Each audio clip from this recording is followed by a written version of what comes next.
Hey guys, I'm Anna, and today I'm going to show you how to fix ArriveCAN app error code 5-503.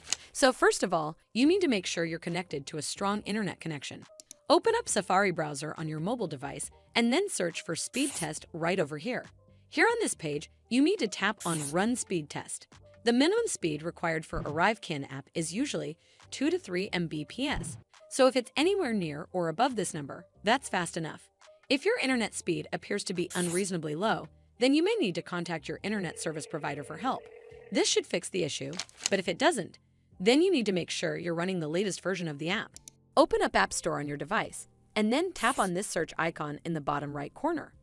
Then search for the ArriveCAN app, and if you see this update button right next to the app name, simply tap on it to make sure you're running the latest version of the app. But if you still encounter this issue, then you need to clear App Cache. Go to your device settings and then scroll all the way down to General and tap on it. Then tap on iPhone Storage. From here, search for the ArriveCAN app and then tap on it.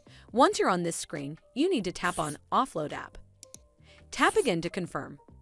It'll take a bit for processing, and then a Reinstall button will show up. Simply tap on it to reinstall the app.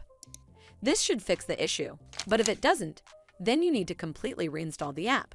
Follow the on-screen instructions to navigate all the way to the app page.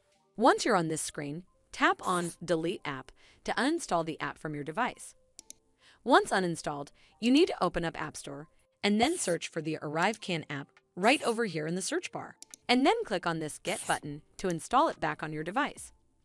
Hopefully, this will fix the issue, and if it did, then make sure you give this video a super thanks by clicking on this heart icon to help support the channel, and don't forget to hit that subscribe button. We'll see you in the next one.